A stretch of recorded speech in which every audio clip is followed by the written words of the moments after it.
Hi team, welcome to the Kindness, Curiosity and Comfortable Shoes podcast.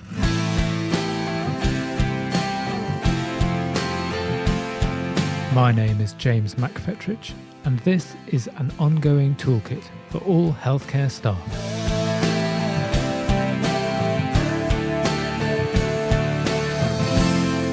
Whether you are a porter or a paediatrician, a domestic or a driver, clinical or non-clinical, just starting or just finishing your work in healthcare, this podcast aims to give you some useful thoughts about working for this amazing business to get you through your day.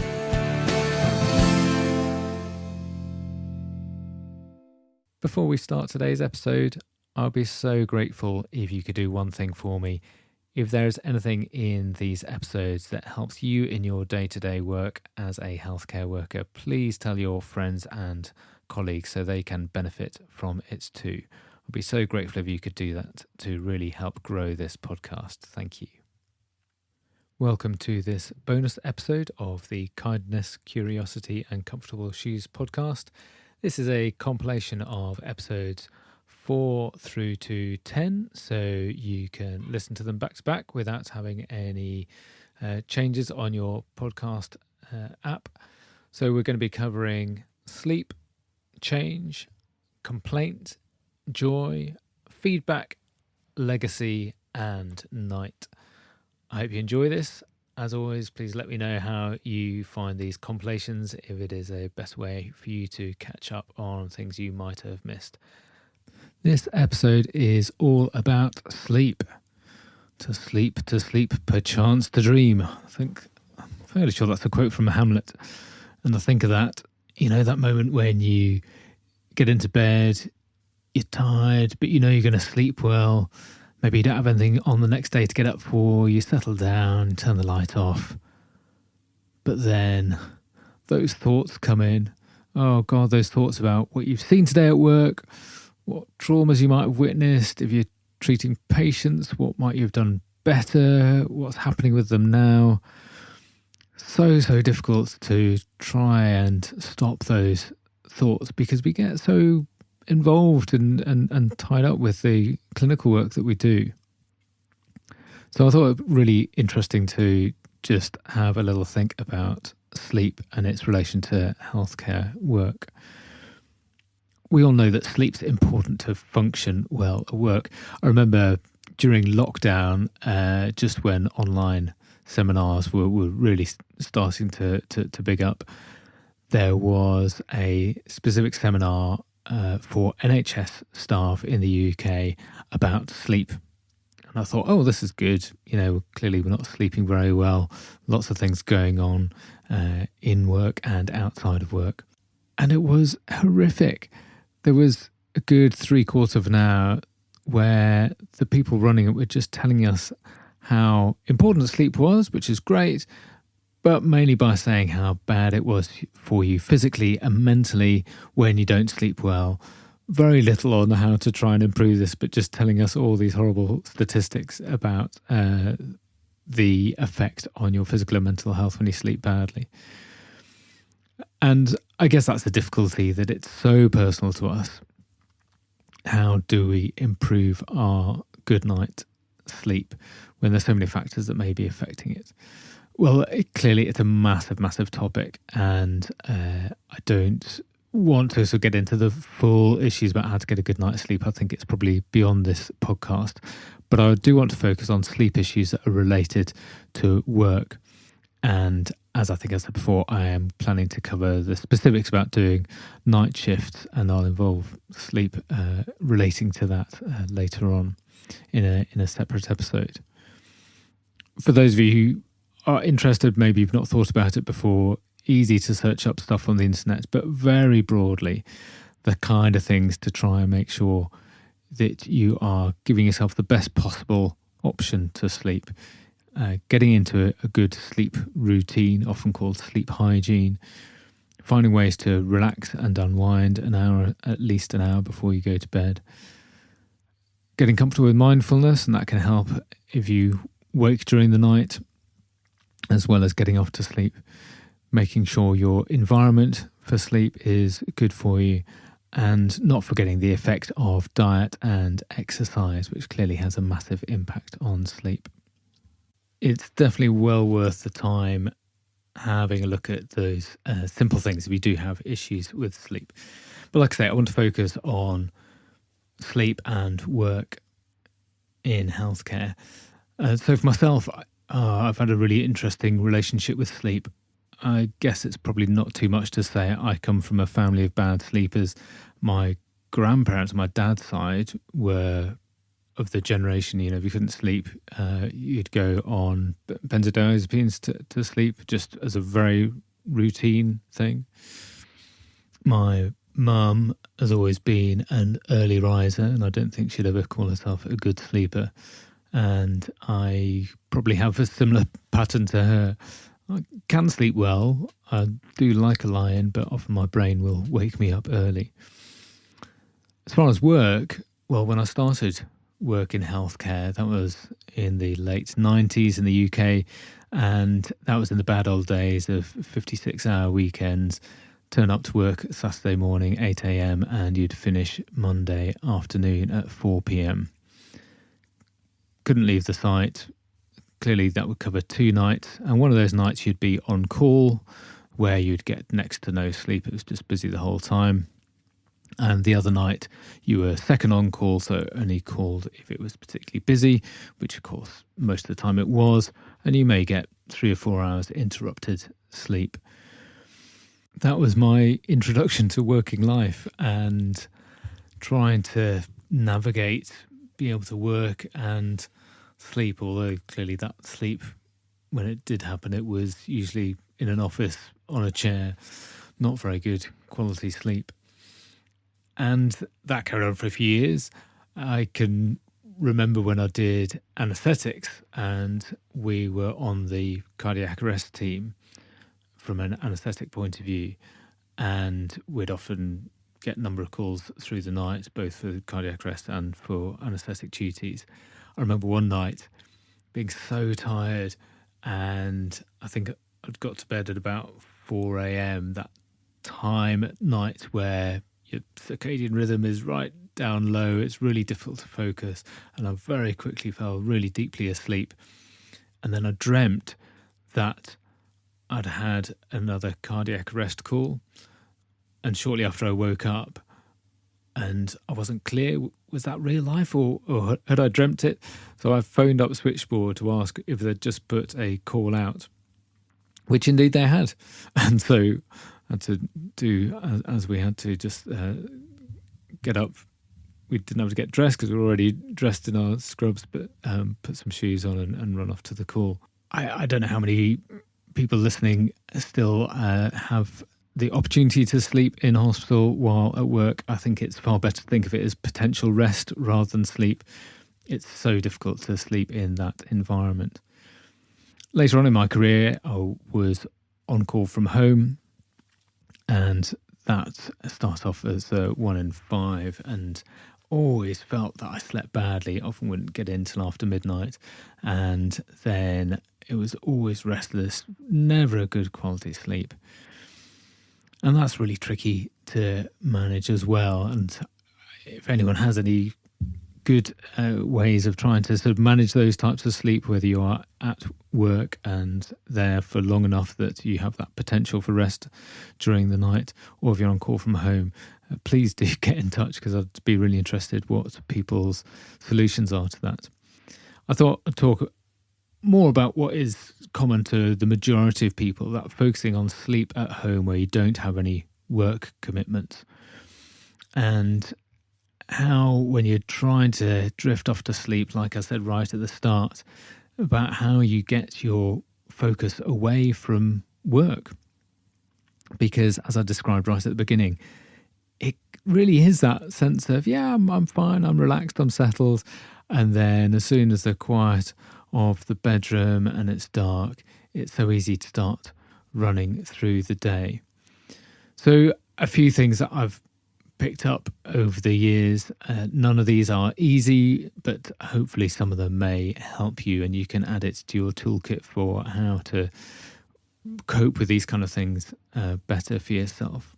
And I think the main thing is to try and offload your thoughts. So 2-3 hours before you're likely to go to bed, ideally, try and offload your thoughts about work. Now, whether that's to a partner, a friend, a family member, whether that's before you leave work, on your way home, just it's a way of processing what has happened through the day, especially if you've seen something that has emotionally affected you, or if you're still thinking through the repercussions of a case that you've seen.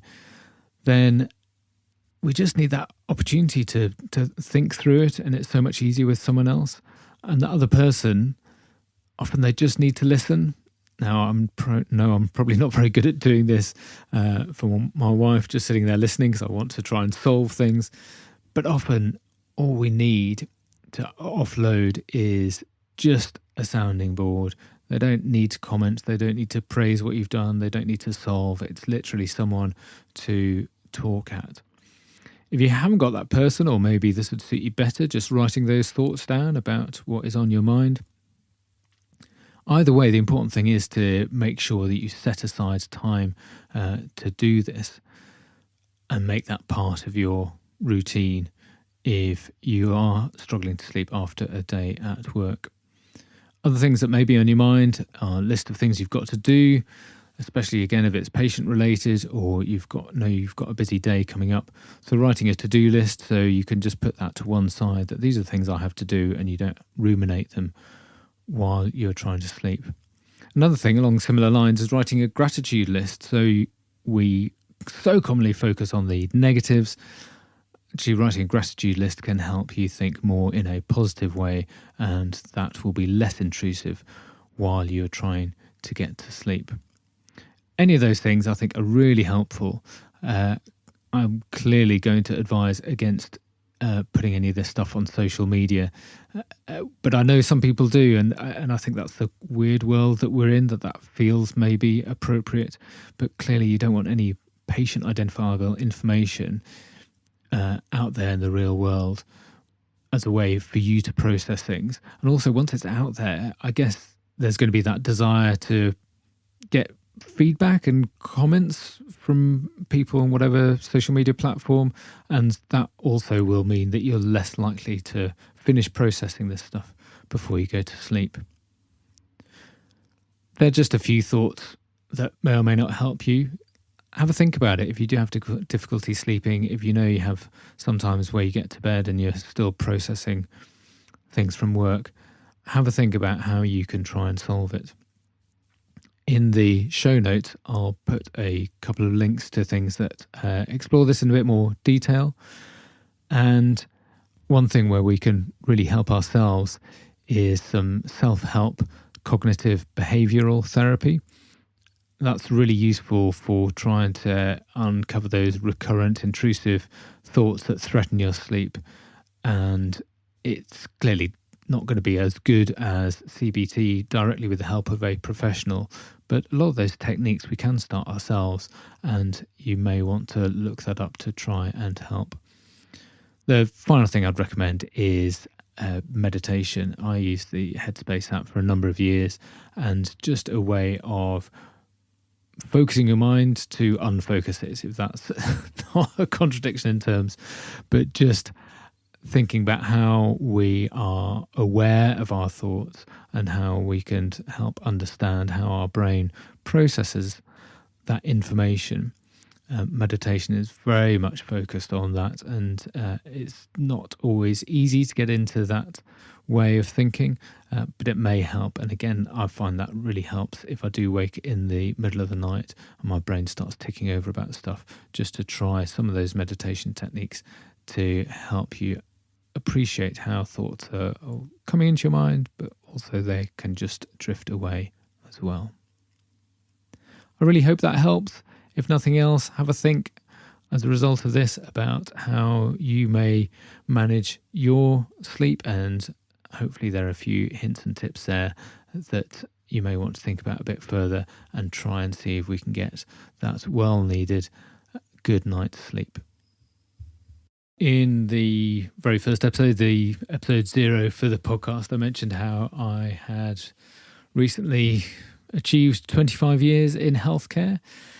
And that's one of those weird things where it feels simultaneously a really long time, and yet it's gone by so quickly. And to think that 25 years, that's probably about approximately a third of my life expectancy, certainly half of my life so far. And yet I can remember starting as a doctor, as clear as if it was yesterday, and so many of those early years in medicine. But looking back, it feels like such a different world, certainly clinically, but clearly the rest of the world as well. So much has changed. And I thought this would be an interesting topic to explore about change and its relevance to healthcare. If I look back over those 25 years, there have been massive advances and changes in healthcare. And so much so, it's a real struggle to keep up as a practicing clinician. As an example, if I think of two common conditions that are huge and cause a massive issue with healthcare, if we think about heart attacks and strokes. Well, when I started clinical work, if you had a heart attack, well, firstly, unless you had significant changes on your heart tracing, on your ECG, it would take 12 to 24 hours of serial blood tests to confirm whether you had had a certain type of heart attack. And then often we'd go, well, you've had a heart attack, bad luck. Have these medications to hopefully avoid one in the future. And it was similar with a stroke. We were just, I guess, getting into having routine CTs because there was a CT in the same hospital as the emergency department, but that hadn't long been there. And if you had a certain type of stroke, an ischemic stroke, where there wasn't any blood clot that could potentially be removed by a neurosurgeon, once we diagnosed that stroke, we would put you on bed rest and basically see what happened. And yet now, 25 years later, if you have a heart attack, well, the large majority, either immediately or certainly within a few days, depending on what type of heart attack, will go to have PCI, percutaneous coronary intervention, to be able to unblock the arteries that get blood flowing to the heart. That didn't even follow on directly from doing nothing. We've been in and out of favour with thrombolysis, giving specific medication to get rid of the blood clot. And that came in, we learned how to do that. Then a few years, that came out of favour because of PCI. And with strokes, well, we're now with thrombolysis for strokes. We've been doing that for quite some time now. And yet more and more patients who have certain types of strokes will be able to have the clot that is stopping blood get to the brain, having that removed by interventional radiology. So two really big things with some massive changes in there. And I'm sure in another 5-10 years, there will be more changes just with those. Replicate that across all the different types of medical problems that you can have. And that's really difficult to keep up with. Certainly for a clinician, you end up understanding what changes you need to be up to date with in your particular area. But it can make it very difficult to understand everything new that is happening across the healthcare spectrum. And clearly, really difficult for any healthcare that is delivered by the government to keep up with the cost of that healthcare. And certainly that's been a huge problem across the world.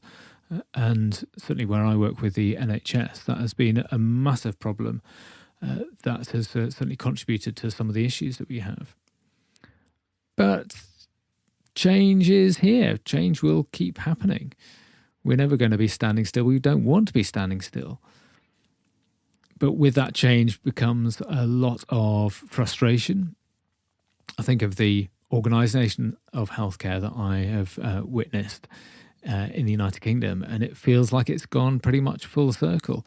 We started off with it being very nation-led, and then the organisational authorities became smaller and smaller and quite drilled down to local areas, and now we're in the process of getting those bigger again.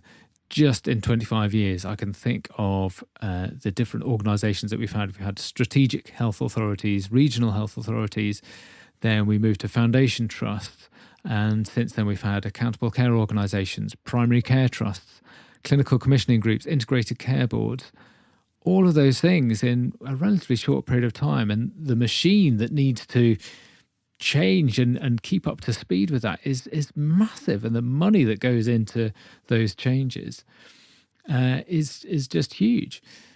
And if you're working in that system, as we know, it's really difficult to understand what on earth is going on, let alone for those people who actually are paying for it, the taxpayers, and certainly if you use it as a patient.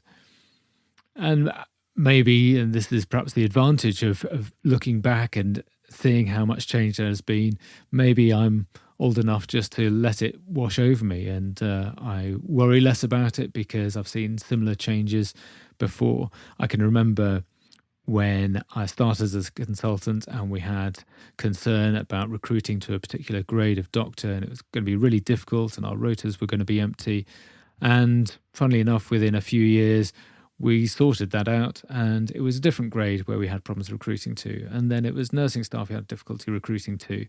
And I wouldn't want to be careless about talking about these things because they're really important at the time, but we find solutions and move on, and new difficulties present themselves. It certainly makes it easier to cope with those changes that may be in front of us. And we need to get comfortable with it. There's certainly a fairly consistent message from research that we need, as people involved in healthcare, need to get comfortable with it so we can help move it and shape it. There's a nice article that I will link to in the show notes from BMC Biomed Central in 2020. And their summary at the end, their conclusion, was that organisational changes in healthcare are more likely to succeed when healthcare professionals have the opportunity to influence the change, feel prepared for the change, and recognise the value of the change, including perceiving the benefit of the change for patients. Like so much research, you hear that, read it and think, well, yeah, that clearly makes sense. But it may mean that for you, you are in a position where you can get involved in influencing that change. That if you know change is coming, that we don't just ignore it and we do try and feel prepared for it because of that bigger picture. Just wanted to finish off with some really nice advice that I found in an article in Forbes magazine all about coping with change. And there are 5 things they recommend. Firstly, helping others. You're not the only one going through this change in your organisation. Secondly, really important to embrace new opportunities. With change comes the potential for new skills, new team members. But thirdly, remember to maintain your relationships, stay connected to people that you've worked with previously, help bring them along with you. Really important. Fourthly, accept rather than resist. There's a lot of psychology research showing that active coping with change to address the stress is going to be far better for you than avoiding it. And finally, if you are in a more senior role, you may want to think about over-communicating, because if we under-communicate, if people aren't on board or understanding what is going on, then those communication gaps will be filled by rumour, and that is going to be really difficult to get around because we all love rumour and all feel that it takes priority over any official announcements. So change is always going to be with us, I think, especially in healthcare, to try and keep up with the technology change and digital change that's happening all around us. And maybe we just need to accept that it will happen and get involved in it, because then we can help shape and change the future that we are going to be involved in. Today, I thought we'd take a look at complaints. I remember certainly one place I worked as a trainee, we used to have an inbox, physical inbox, where any things of note, any patient paperwork that needed completing would end up. And it's also where we'd find out if anyone had put in a complaint about any patients that we'd seen.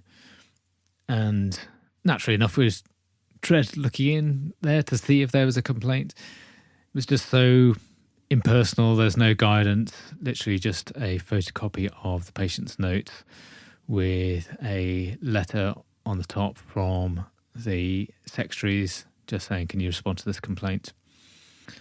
And a copy of the nature of the complaint. It's just awful to get. And when you're training, you really don't want to be in that situation of someone feeling that you hadn't done your best for them. And I remember particularly at this one place I worked at, remember starting night shifts, and we used to do 7 nights in a row, 12 and a half hours for each shift. And you'd find this possibly on a Friday night, usually have a couple of days off beforehand, and there would be this complaint, and you'd have this long stretch of work in front of you, no one to talk to about it because you're just going to be busy clinically the whole time. And just awful to have that kind of brooding and self-examination about what was going on without any support to know whether things had gone right or not, or how important it was that we looked into this in great detail to try and improve as a clinician. Or was it just one of those things where we were part of a far bigger issue that someone had had with their healthcare? Certainly when I was training in emergency medicine, I'd be seeing 4,000 patients a year approximately, I guess. Would they all be perfect? Would I always get on with those patients? Would I always come to an agreement about what was going on and what the diagnosis was and the plan moving forward? No, of course I wouldn't.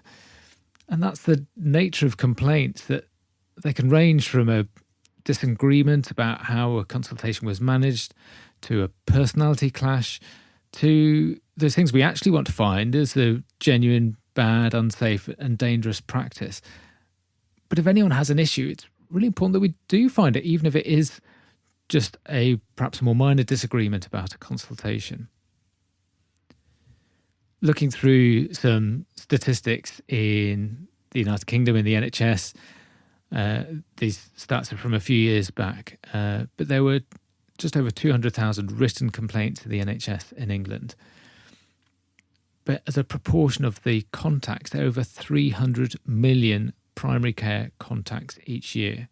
There are over 20 million consultant episodes each year.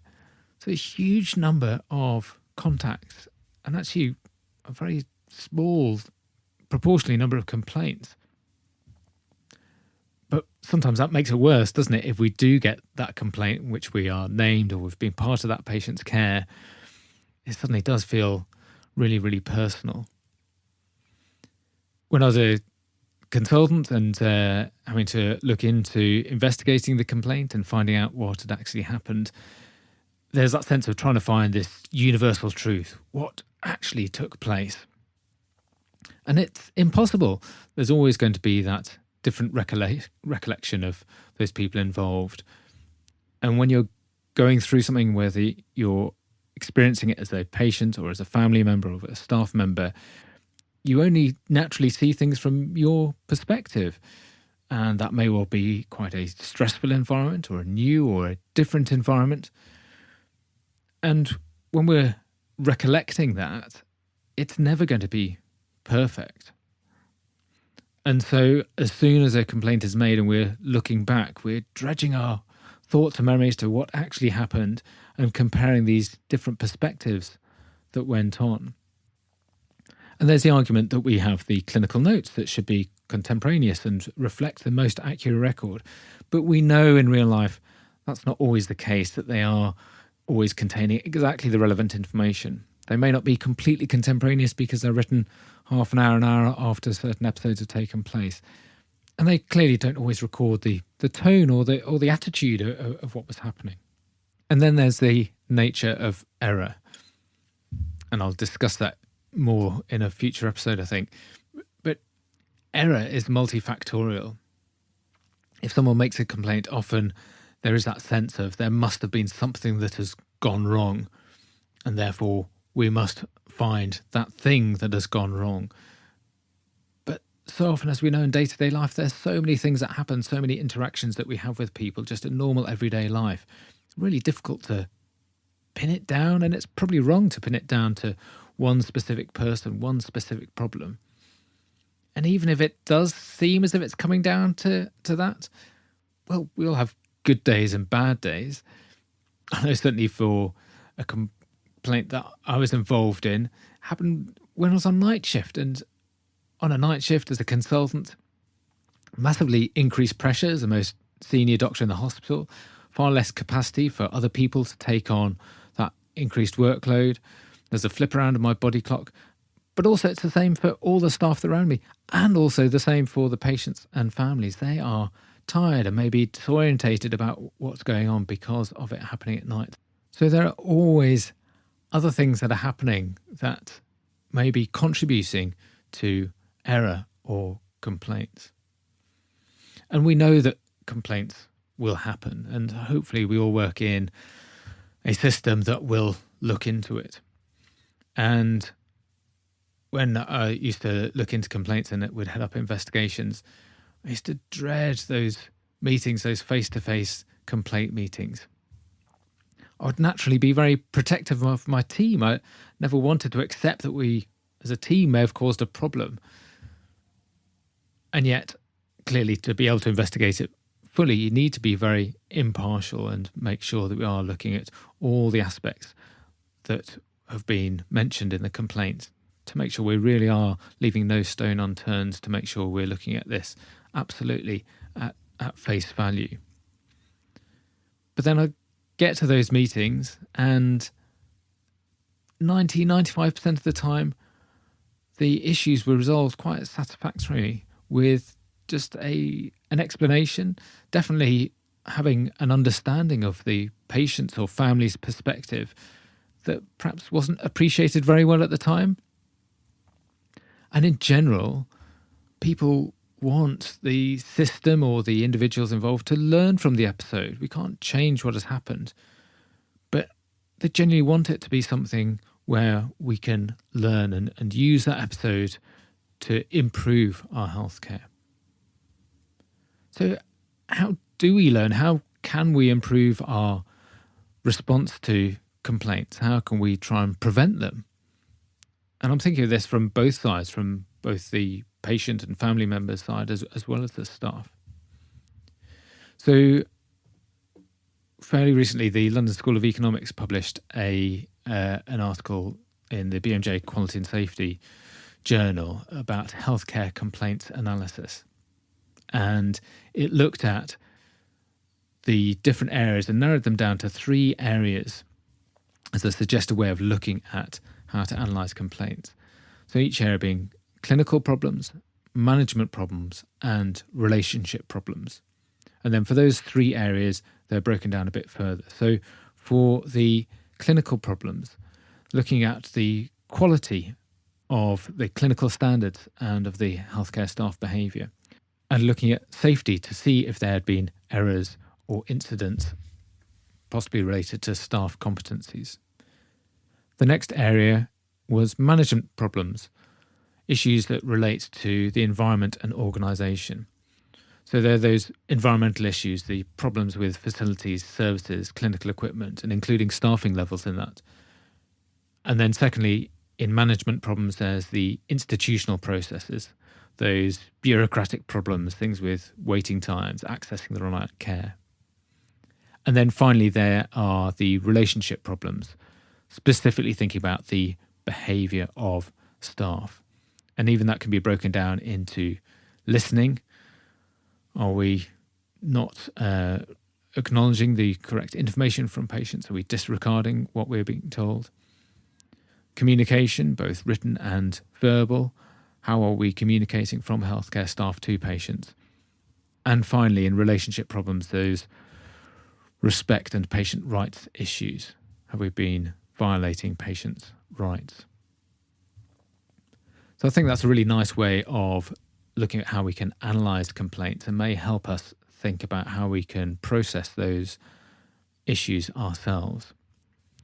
Another nice thing I found from an American website called Practice Builders, looking at different ways that we can handle patient complaints and diffuse their frustrations. Because if we look on the internet, and I've just done this part of researching for this episode, if you look up complaints in healthcare, it's all about how to manage it from the patient perspective. There's so little about how to try and avoid them from a healthcare staff perspective. So I really like this article that I found. And it presents 8 ways that we can be a bit more proactive about thinking about complaints. So firstly, that first one is being proactive, not waiting for patients to come to us, asking them directly, making sure we're thinking about problems at the time. And part of that is the second aspect, addressing their concerns. What are patients telling us, and are we actually managing their concerns? And while we're doing that, thirdly, making sure that we are listening attentively, making sure we're giving people the opportunity to explain what their concerns are without interjecting, without demonstrating any annoyance or impatience. And then fourthly, when we are responding to that, pausing and speaking in a calm tone, speaking cautiously, making sure that we understand what the issue is without clearly telling them that they are wrong or they've misunderstood the issue, that we just need to make sure we've understood what the issue is first. And then fifthly, and I think it's really important to acknowledge this, thickening your skin, making sure that we're trying not to take these grievances personally. Because when we are in a healthcare situation as a patient, we clearly may be afraid. And sometimes that fear is manifested as anger. And that leads on to the 6th thing. It's really nice to put yourself in that patient's position. Trade places with them. Just think, what has been going on? How are they responding in the context of everything else that is going on with them? And then we can get to apologising them. Not necessarily accepting responsibility or blame, especially in the first instance when you're still investigating it, but a way of offering some empathy, just saying we're validating that that concern is important. And importantly, documenting those patient complaints just to make sure that we are clear that the interaction has been recorded and managed. So I really like that way of looking at it. And I guess my summary from my experience doing this would be absolutely make sure that we have accurate notes all the way through, not just when there is a complaint, but making sure that we have accurate notes that reflect what has happened in the clinical situation. Making sure that we try and capture issues at the time, asking for that clarification and checking understanding, and thinking and remembering that communication is so key. So most complaints will have communication at the heart of it. Some studies suggesting it's as high as 70 or even 90% of issues are to do with communication. And finally, from my perspective, if things do progress to a more formal complaint, think of that as an opportunity to learn. This isn't about blame, but it's about improvement. And that goes if you're thinking about making a complaint as well as possibly being on the receiving end of it. This is for us to learn and make sure that next time we're in a similar situation, that not only we learn, but also those around us can learn from something that has happened previously. This episode is all about joy. So the definition of joy is a feeling of great pleasure and happiness. And it's easy to think, where would there be any joy in healthcare? Often we're breaking bad news, dealing with suffering, managing acute or chronic illnesses that will have a short or possibly a long-term or lifetime impact on the patients we are involved with and their families. And every day we're managing diagnoses as a team, whether we are treating people, looking after people, diagnosing people, or just part of the group of staff that are helping someone manage these diagnoses that can be life-altering, life-threatening, or indeed life-ending. But I thought it would be useful to think a little bit about joy and that feeling of pleasure and happiness, because there are nuggets in healthcare that can be incredibly joyful. The successful delivery of a child, a cancer in remission. You may have seen those images of people ringing a bell once they've finished their last treatment for cancer. Maybe even confirmation that the diagnosis that you thought you had is proven not to be there. That's a joyful thing to be celebrated.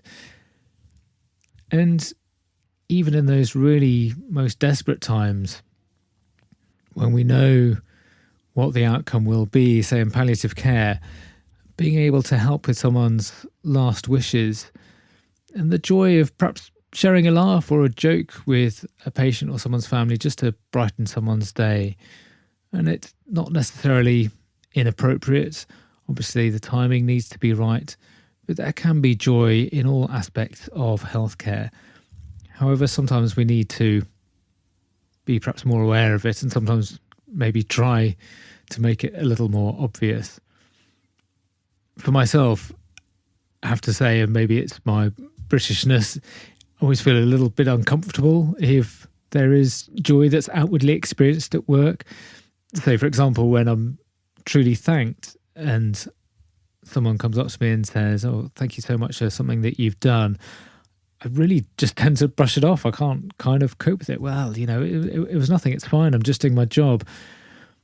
But I think when those things do happen, and when we do appreciate that connection and genuine joyfulness, maybe there is something about just leaning into it and pausing, just accepting that someone is wishing you nice thoughts and thanking them, and then spending some time reflecting on what that actually must mean to the patient for them to do that, and also reflecting on what that does to me as a clinician and how that may change things. From a workforce perspective, clearly if there is joy in work, there is a link to well-being of staff. And we know that joyful staff in general will be that much more engaged. They will definitely be more productive and be able to feel that they can appreciate the purpose of their work so much more. I know when I've had times in work where I've felt particularly down about the work that I'm doing and genuinely unhappy about it, it's really difficult to fully appreciate whether you're doing something worthwhile, and you lose possibly that purpose of what you're doing. So I wanted to have a look into how we sort of create that culture, because again, like all these episodes, I think we are all part of how we manage that culture. How can we create that environment? And I found a really nice piece of work from the Institute for Healthcare Improvement in the States. And there's a website that I'll put the link to in the show notes, because there's loads of things in there, lots of toolkits and interesting videos to watch. There are 4 things that really jumped out at me as being something that are really simple that we can do to try and improve how we approach work and how we can get a bit more joy at work. So firstly, some time off. Definitely having some space between your work life and your home life. When push comes to shove, when we are busy, not only will we be spending more time at work, but we also bring that work home either physically or mentally, and making sure we get that time off is clearly going to be important, because then we can appreciate those better times at work so much more. One thing that is in this article is related to COVID and the issues from a few years back about the negative media that can be around healthcare. But hey, funnily enough, that carries on now post-pandemic. And the suggestion is absolutely to avoid negative media about your workplace. And for those of us in healthcare, it doesn't need to be specifically about the doors we walk through on our way to work. But in the UK, it's the NHS in general. For wherever you work, it can be any aspect of healthcare. We can feel very personal about it. And it's very difficult not to take that on board. And it sounds easy to say and perhaps more difficult to do, but given the ubiquitous nature of the media and how we access it so easily. But trying to avoid that negative media about work is going to just help dampen down those negative thoughts. It's really important to get support for challenging times at work, both in and out of work. As I've said throughout this podcast, it is very difficult, very challenging to work in healthcare, but making sure that we have the support, seeking it out if it's not immediately there, and if you are in a position, in a more managerial position, making sure that the people that report to you do have that support for those challenging times, and it's not just a token email or poster up in the coffee room to say where to go if you are struggling. And then finally, and I guess we can take this outside of work as well, is just showing gratitude for life in general. There's something about being in that healthcare environment and seeing people at all stages of life coping with all sorts of difficult issues. And it's nice to reflect back, and if we are lucky enough to not have any of those things, just showing gratitude that we're not in the same state as some of the people that we come across at work. And even if you don't want to go as deep as that, there's still something about just showing gratitude and thanking others for things that they are doing. And it may just be normal, everyday part of their work, but we know that goes a long way to creating a better environment to work in and being a bit more joyful if we talk to people at work and thank them for what they're doing. So that's all advice from the Institute for Healthcare Improvement. For myself, well, it comes back to one of the key parts of this podcast. We can easily spread a little joy just by being kind to each other. As I said in that episode about kindness, episode 1, right at the beginning, if we just spread a little joy, if we just accept that we're all in this together, being kind to each other, thanking each other, will make other people feel better, but it'll also make ourselves feel better as well. And if you're really struggling with feeling joyful, well, it's okay. You can prime your brain, prime yourself to be happier. Some of you may have heard of this. This is the pencil in the mouth study. So what that does, and I've tried to look for the original study and I can't find it, but there's loads of stuff about this on the internet, most famously replicated by the psychologist Daniel Kahneman at the World Economic Forum about 10 years or so ago. And basically, if you hold a pen or pencil in your mouth, just holding it by your teeth, then it forces your lips into a smile and forces your face to adopt an expression similar to when you are happy and joyful. And that has been shown that if you repeat that throughout your working week, then you will be happier at work, and that happiness spreads to other people.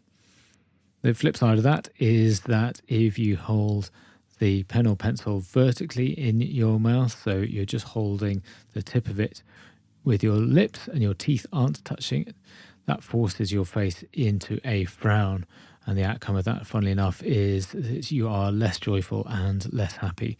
So if you really struggle, and let's face it, we probably all do, we really struggle to be happy at work every single day, the suggestion is that a few minutes at the start of your day, you hold a pencil horizontally in your mouth, holding it just with your teeth, forcing your face to smile, and that is priming your brain to hold that expression more frequently, more commonly as the day progresses.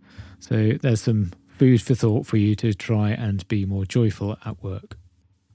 One of the best ways to improve your performance at work is to get some feedback. And I guess a form of feedback from yourself to yourself is reflection, and I'm going to talk about that in a later episode.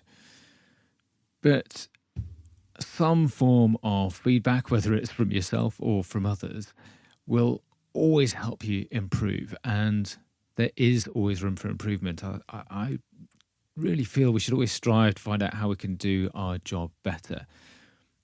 But that can be challenging, and it may feel like quite high pressure. But clearly, if you repeat the same thing over and over again, your work will be less rewarding.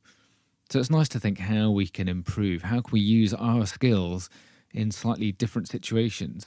Make sure that we are adaptable to the ever-changing world of healthcare. So I thought we'd think a little bit about feedback today. One of the problems is we may not be very comfortable about accepting feedback. If it's good feedback, we may feel a bit embarrassed, a bit uncomfortable that someone's being nice to us. And clearly, if it's less than good feedback, do we feel criticised? Do we resent it? Possibly we try to justify our behaviour without actually learning from someone who's hopefully offering constructive advice. So, as you'd expect, in line with the title of this podcast, I think it's really nice to be curious about what other people have to say. You don't have to agree with them, but their comments may help you think in a different way. One of the bits of research underlying this is the Johari window. I'll put a link to the Wikipedia page about it in the show notes. And this is a technique to allow you to understand your relationships with others. And it basically sets out 4 quadrants based on areas that are known to yourself by yourself, but also unknown to yourself about yourself. Comparing those to areas about you that are known to others and areas about yourself that are unknown to others. Bit difficult to explain in this medium, but follow the link and see what you think about it. The important thing about the Johari window is that there's a blind spot, an area that is known to others about you, but not known to you. That's your blind spot, and feedback helps you understand that area better, because you're going to find out something about yourself that you weren't aware of, but other people are. And if you want to grow and improve, it's also nice to get feedback from a variety of people. It's also nice to challenge them too. It's very easy, and I find this myself. If someone does something well, I just say, yeah, that was great, that was really good. But challenge someone if they say that. Well, what aspect was good? Do you need to specifically say, can you expand on that so I know what areas were good, what areas I need to work on? So receiving feedback can feel a bit uncomfortable, but it will help you grow and understand yourself a lot better. And that feeds into reflecting on your work as well. You may also be in the position of giving feedback. And that's also not easy to do. As I alluded to earlier, I should be reasonably comfortable and good at this, I guess, as an educationalist. But it's very easy to make bland statements. That was really good. I like the way you did that, but without really saying anything specific. And if you are saying something negative, there is that concern about offending people. And that can sometimes come out as being overly or insincerely nice. Imagine the Christmas present that you receive and you unwrap it in front of someone and it's not what you really want, but you don't want to offend them. So it comes out that, oh, that's lovely. And, you know, we know it's all a bit insincere. The other risk is that if you don't want to offend people by giving feedback, that you end up being so factual that you risk not appreciating the emotional impact of others on your feedback. And again, linking to the title of the podcast, it's useful to give feedback with an element of kindness. Thinking why we're doing this, it should be constructive feedback to help other people grow. So to do that, it's nice to make sure that the timing is right for feedback, the place is right, you're not going to be interrupted, and that person is going to be accepting of the feedback. it's not going to interrupt other work that they are doing, going to put them off track. And trying to give feedback as best as we can, although it is tricky, trying to be non-judgmental. And there's a technique called advocacy with inquiry that is quite nice to help you give that feedback, to say, I noticed when, and highlighting a certain point in time, that this happened or that you did this. So you're being quite objective. You're not saying whether that thing is good or bad, but you're just highlighting a point in time and identifying something that happened. And then crucially, the conversation then goes back to the person who is receiving that feedback. Talk me through what's happening. Let me understand that a bit more. So you understand where they were coming from when a certain thing happened. To be able to give useful feedback, it needs to be in the context of the person receiving that feedback. Where were they at that moment in time? What were they feeling? Were there other circumstances going on which meant they didn't perform quite as well as they did? And once you understand that, it is easier to give feedback that is relevant and purposeful to that person. It's not easy, and I think it's worthwhile spending some time thinking about how you can give feedback to help people grow. And as I say, if you're receiving that feedback, to be open to receiving that and being curious about what other people have to say to improve your work. And finally, on the subject of feedback, please do let me know what you think of this podcast. I'm keen to make sure that I'm approaching the people that I think will be helped by this. I want it to be a toolkit that's useful for anyone in healthcare, and to know that I'm providing something useful for you. And if not, how can I help? Are there things that you want to see covered in the podcast? Are there topics that you want me to cover? So please let me know at our email address. That's hellokccpodcast, all one, no dots, dashes or anything. hellokccpodcast@gmail.com. And that'd be great if you could just drop me a line, let me know what you think about it. Also, there are places wherever you're listening to your podcast where you can leave a public review if you want. And that really helps the podcast grow, me know that I'm doing something useful with this. I was once asked in an interview, what is your legacy going to be? And that really stuck with me because I'd never really thought of that before, what my legacy was. And at the time, I immediately thought of having a building named after me, the classic thing that you get at university. It's very much a North American, I think, I guess, where people leave money in their will and as a result of that have a building named after them, or someone who's truly inspirational and the university or the institution wants that person to be memorialised, I guess. However, with a surname like McFetrich, I think that's really unlikely to happen. Lots of people have difficulty pronouncing it. I can't quite ever see in whatever walk of life that there would be a McFetrich building. And I guess for most of us, it just isn't going to happen, is it? The closest I got to it was when we were designing the new emergency department and where I worked as a consultant. And we were looking at the layout, and I remember being in this meeting and being very passionate about some doors being a certain area. It meant that we did lose a cubicle space, but I could just see that it would help the flow of patients through the department. And in my mind, these got known as my doors. But when I left, very kindly got a leaving present with a picture of the doors to be known only in my mind as the McFetrich doors. It's probably not going to happen that we, as individuals, get some major monument built to us, if it is a building or even a set of doors. But that question in the interview did get me thinking about what is my legacy.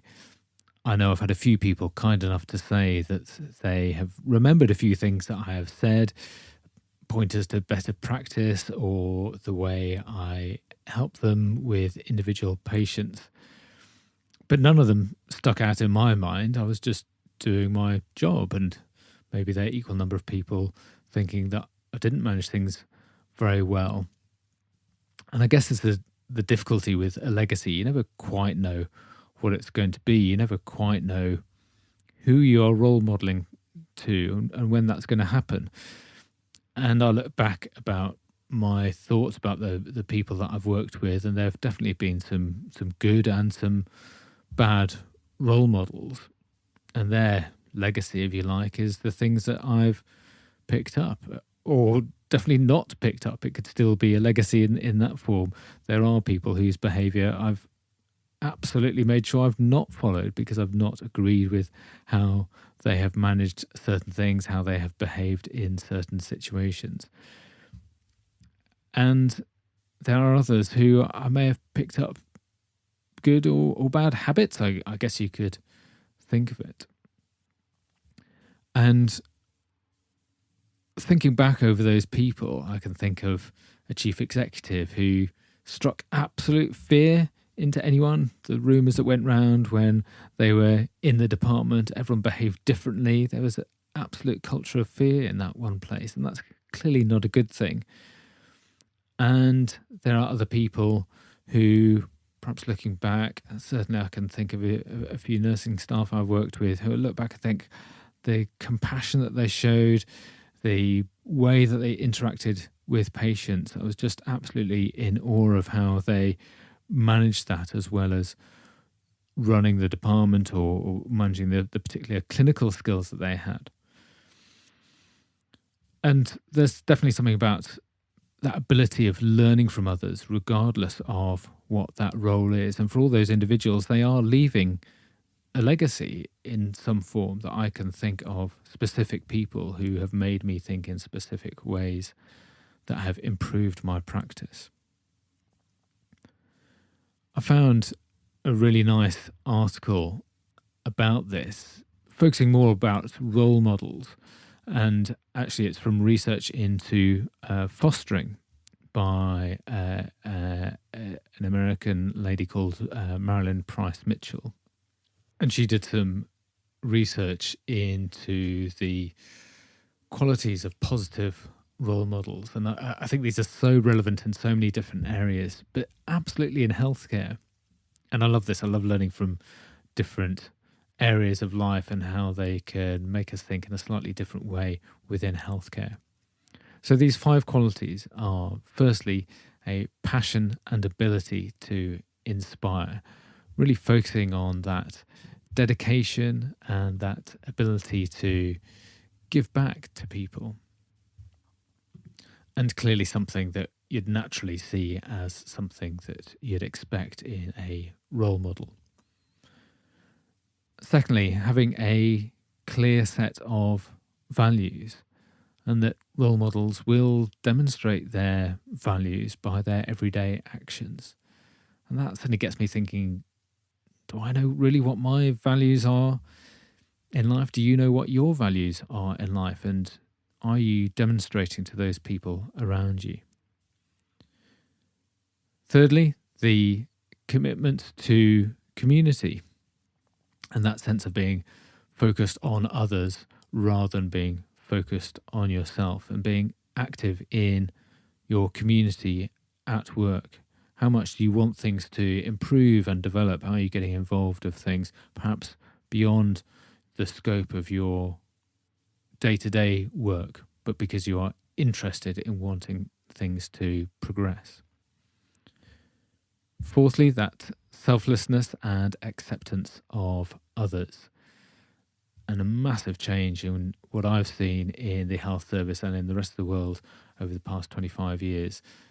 Not seeing barriers to accepting others, even if they are different to you in whatever way you want to think about that you accept people for who they are and what they can contribute. And fifthly, the ability to overcome obstacles. And in this article, which I'll obviously put a link to in the notes, there's a fantastic quote from Booker T. Washington. He was an educator, an author, and an advisor to several presidents of the United States. And this quote is, "Success is to be measured not so much by the position that one has reached in life as by the obstacles which one has overcome." And I really like that way that this separates out those people who may be in positions of leadership or power, in inverted commas, who we may look up to and be inspired to, but it's not so much about that role they now have, but how did they get there? And people perhaps not necessarily in those more visible senior roles who have still achieved success by overcoming obstacles that are specific to them and demonstrating that they have had initiative to be able to overcome those obstacles, and showing to anyone who is working with them that success is possible, and that success is however you define it. It's not all about reaching these pinnacle jobs. I really like that set of 5 qualities, and something that I think is applicable to all of us in healthcare, and certainly made me think when I was reading up about these, about what is my legacy. And it's different perhaps to how I would have initially thought of it. And perhaps it is more about being a role model, and the legacy that we leave is someone looking back and knowing, yes, when I worked with that person or when I saw that person, this is what helped me think differently about my role. It's worthwhile thinking what your legacy is.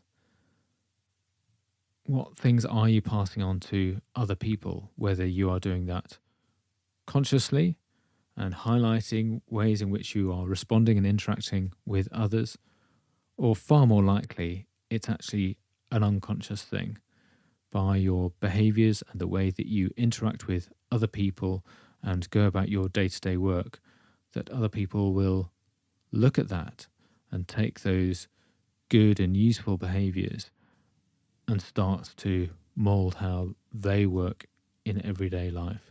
And that will be your legacy, that somebody somewhere will be imitating what you are doing to the benefit of their work and for them to improve as a worker in healthcare. Right then, night shift. This episode is one that I've been really keen to do. It's very much one of those things that I think we just don't talk enough about, how to manage night shifts. And there's still lots and lots of people starting work in healthcare and they're doing their first night shift and they're struggling and it's not clear how to manage it. And yet there's lots of information out there that is useful to know. I think it is very individual about how you manage doing your night shift, but I thought it was a good idea just to run through some fairly common things that you can find about how to cope. Night shifts are definitely the bane of any worker. That there is a small group of people who seem to absolutely thrive on them, almost enjoy them, but certainly for me, my family will tell you how much I absolutely hated night shift. I had them on and off through training in my 20s and 30s, with most jobs having some form of night shift. All of them obviously had night work, but some of them were on call. In fact, my training finished with a rotation that had a week of 12-hour night shifts, 7 back-to-back 12-hour night shifts. And that would mean that I'd have a week dreading them leading up to it, a week of just working and sleeping or trying to sleep. The work was absolutely full on, barely a chance to sit down, and then a week recovering, trying to get back to normal sleep patterns, trying to reintegrate with society, seeing my family again. And then 4 weeks later, the next block, it will start again. Now, when I started as a consultant, I wasn't doing night shifts, but when our consultant numbers were big enough and we changed things around about how we worked so that we could consider doing night shifts, funnily enough, I was strongly for it, not because I wanted to do it at all, but because it was the right thing to do. In emergency medicine, if there's a benefit to my skill sets being available at 3 in the afternoon, there surely must be a benefit at 3 in the morning. However, starting that again in my early 40s at that stage, yes, as a consultant body in a position to negotiate better, have better ownership of doing that work, and we had shorter shifts that were about 9.5 hours, slightly more in control, but just still awful.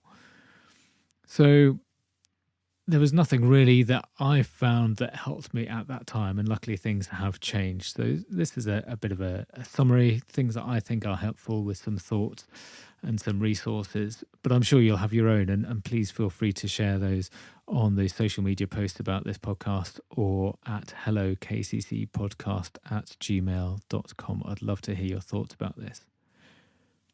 So with night shifts, funnily enough, we're not alone. I looked up, according to the Office of National Statistics for the UK, just over a quarter of the workforce, about 8.7 million people, are classified as nighttime workers, although that is slightly oddly defined as anyone who's it is usual for there to be work in the evening and at night. So it's not all full night shifts. So the first thing I wanted to cover, mainly because no one seems to talk about this, is the effect of working night shifts on bowels. Oh my God, this is just unbelievable. So there's some research that, lots of different studies, but up to 80% of those working or rotating through night shifts report some form of functional bowel disorder, whether that's abdominal pain or constipation or diarrhea. And that's all because essentially your gut is used to resting at night, so it goes into a neutral mode, if you like. And yet, what do we do? Part of the sort of comfort way of trying to get through night is bring in unhealthy things to eat, things that we know are just going to get us through, lots of things that give us quick sugar rushes. Well, funny enough, the advice is, because your gut goes into that kind of neutral state, just healthy small snacks, having a good meal before you start your shift, and then some healthy snacks as you go through, because all that calorie-laden food can actually worsen the effect of your night shift. Secondly, a bit about sleep. Well, I covered a bit about sleep in episode 4. Feel free to go back to that episode for some tips on sleep in general. When you're on a night shift, having a nap before your shift, so before you start your run, trying to make the most of that after lunch, early afternoon dip in your energy levels, having a nap around that time, and even just having quiet time. So it's a phrase that we had from when the children were small, having a bit of quiet time, but just trying to manage your life as best as you can to have a period of time where you can just shut down a bit, possibly have a sleep, possibly just sit in front of the TV. I loved watching movies that I'd watched before. It didn't matter whether I'd fallen asleep. I didn't have to think too much about it. And then during your shift, and this is really difficult for healthcare, but certainly the evidence is all for this, is that having a short nap during your shift can be of huge benefit for you. So something that's just maybe 10, 15 minutes long. Recommendation to get through that is to have, and I love this phrase, I couldn't find who came up with this, a nappuccino. So having some form of cappuccino you could have, but any form of caffeinated drink at the start of your break, and then having a nap. Now, I know what lots of you will be thinking, exactly as I think about this: when do I ever get a chance to actually sit down? And that's the real difficulty with healthcare, having to carve out that opportunity to have a rest, which is really, really important. But when you're dealing with patients, they don't define when they become unwell or when they need things doing. But if at all you can possibly do that, trying to identify time for a break, which is clearly going to be important anyway, and it's probably beneficial for you to have a small nap during that break. You may want to combine that with that natural dip in energy levels, which happens about 4 a.m. That's when you're going to be at your most sleepy. And if you're unable to get a rest at that time, then being aware that is when your brain is going to be functioning at its worst. So being so careful about any decisions that you're making. And the way I got around that was very much being aware that, say, between 3 a.m. and 5 a.m., that I was overthinking cases. I was deliberately making sure that I was sat down, paying full attention to any patient information I was being given, that I was sharing thoughts with the patients, but also with the other clinicians that were working with me, discussing with other people, and any significant decision that I was making sure I just stopped myself and double checked. And I really had to work that into, that was how I operated between 3 and 5 a.m. because I knew that decisions that I would otherwise find easy and straightforward, even at the same time in the afternoon, I'll be very conscious that I would not be processing information in quite the same way in the middle of the night. Then there's that bit about after work, what you do. It's nice to be able to finish work and it's nice to have some control over what you're doing, but driving after a shift, if you can avoid it, if at all possible, there are far too many stories and absolute tragedies of people having accidents while driving home.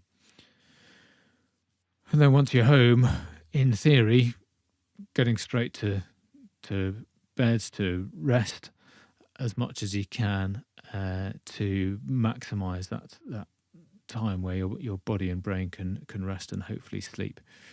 Clearly, along with that comes not planning any daytime activities, but we may have to do school runs, may have things that we need to do to keep our world ticking over outside of work, but as much as you can, trying to cut down on any daytime activities.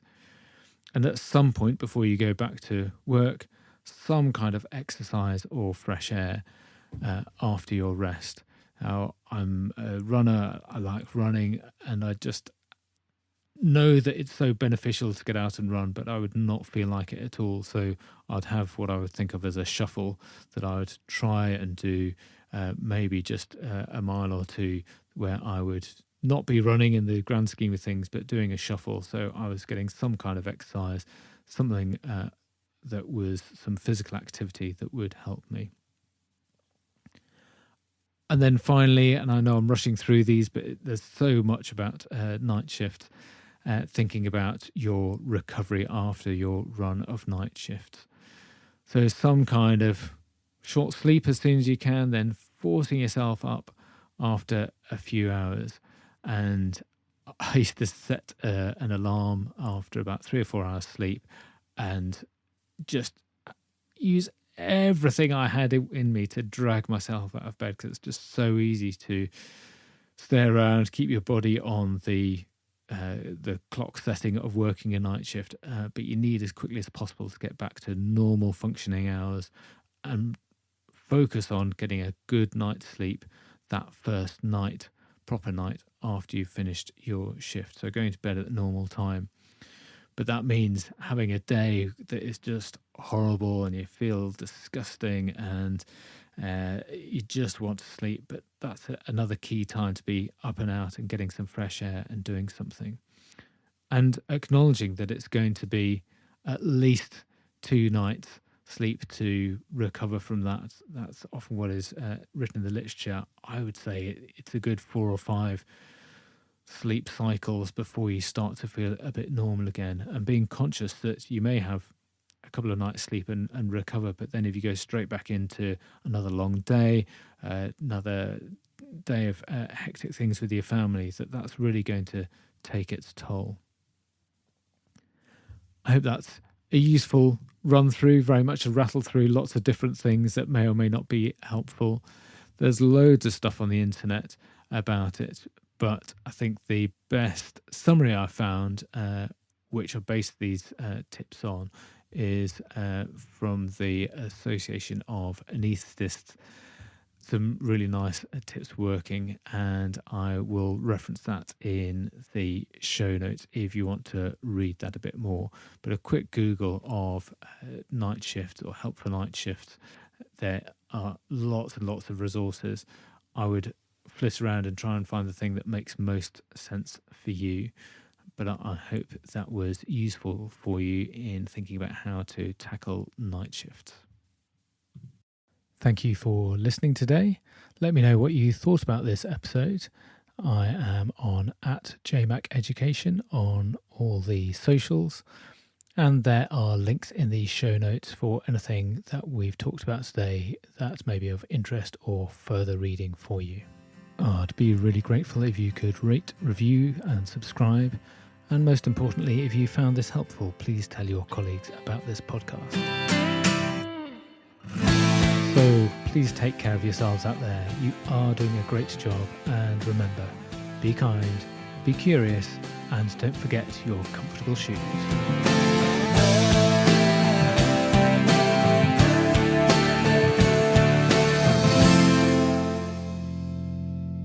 Thank you to Shakina Studio for the music, downloaded through Audio Jungle.